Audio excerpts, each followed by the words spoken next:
Claudia Dzienny. I am the director and producer of Zombucha.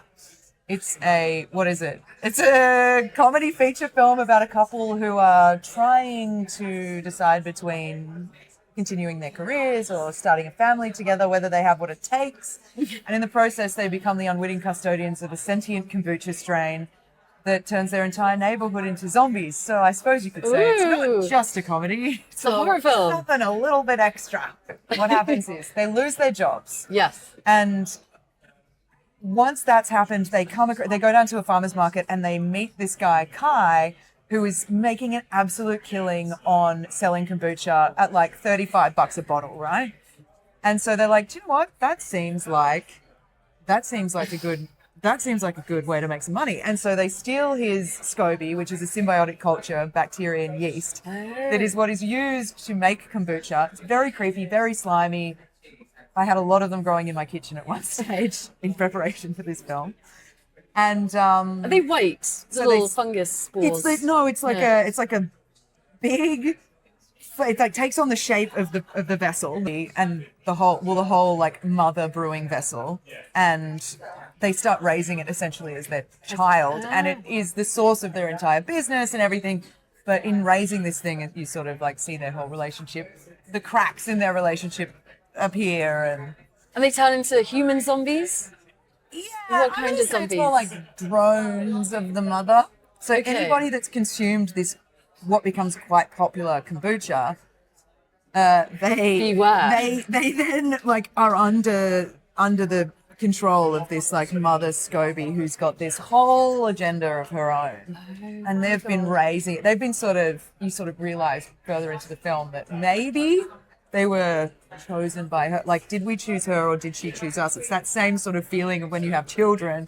You're like, how did our two lives end up intertwined? Like, these two souls come to each other? What was your inspiration for this story? Well, I mean, so Emma Leonard, the writer on the film, came to me with about 30 pages written, and we have written together a lot, like in the past. We've written many, many things together. And she had this thing, she came up with it because she's actually quite heavily involved in all of that stuff. Like she goes and get loves kombucha, loves, like, what's that called? That yeast, not activated yeast. There's another word for it. I don't know, whatever. She gets right into the health and wellness stuff. What about kefir? Yep, she'd get right into that. Yes. And as a comedy writer, she sort of like enjoys watching all that stuff. So she came to me with these 30 pages and this sort of idea that it's like, okay, it's people essentially raising a sentient kombucha. And we're like, okay. And so then we, over the next couple of years, we developed the story together and figured out how the hell this thing ends and what the story actually is, and sort of really started delving into the whole what it is to be a parent, or to be like what you think it's going to be a parent, and like unpacking all of that stuff, because I had just had kids and she was on the precipice of like considering having children, and so it was really fun to sort of like figure out what this story is from the two different sides. What did you guys learn about?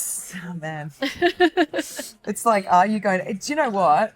So, there was a lot of really meta shit going on, to be honest, with this film. Like what? Mate. Any examples? Mate. Well, you really learn that, like, what the way you are around your young, if it's your sentient SCOBY or whatever, like, all of that is constantly being absorbed. Like, your behavior is constantly being absorbed by this thing that you're raising.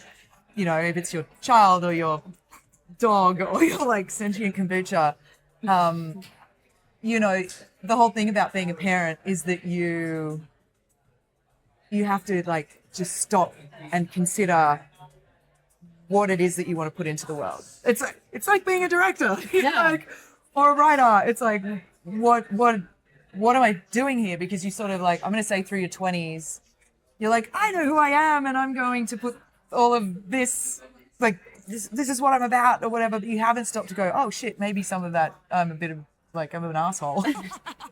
Maybe I need to question that. Why do I do that? Like the number of you make like little white lies and things like that you get used to doing, particularly like through your 20s.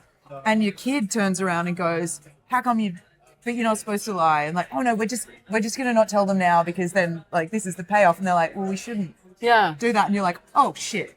No, you're right. No, you're right. I'm like teaching you one thing and like behaving another way. And so, yes, I think there was a lot of that sort of stuff that came out in like making the film. What did you learn about yourself? Far out. We shot this in my house. Okay, So we moved my whole family out of my house to go to shoot this film. And it was like a big crew. Like we had generally about 50 people there every day. In Australia? In Australia. Like my 2 young children and my husband and my cats, we all moved out up to my mum's house. And my grandma, who's like in her 90s, was there. Were they happy about this? My mum's just like the biggest.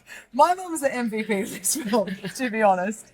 And my husband puts up with this shit. Were they involved? We the moved family? out, like heavily. Okay. They had to be because they were all. Everyone's like in it. Did you Everyone hire gets them? involved.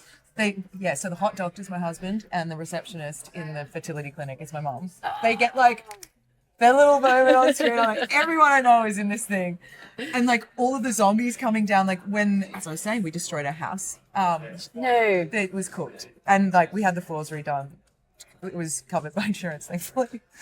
And we had like 90. It was covered by production insurance. It's okay. They know that it was How did production they get that ruined so my floors. damaged? Well, there's a scene where the lead guy comes in, where Leo comes in a pair of ski boots. And then the bottom of these ski boots were like cracking off, exposing bolts, and nobody realized because we're just like going through these takes. And then when he went back to, wardrobe, they're like looking at the boots being like, oh my God. And by that stage, the floor was already like destroyed. Oh God. Yeah, it was cooked. And he's like walking around the house in these things, and then he's gone back to wardrobe and we're like, oh my God. It was fine. We had the floor redone. It's fine. What about the walls? Were they intact? Look, it's amazing that the house is still there. It was like, it took many, many, many weeks to be able to move back into our house. So it was. But you got a film out of it. And we got film out of worth it. And I honestly, to answer your question on what did you learn about yourself, I think I learned that I need to have better boundaries.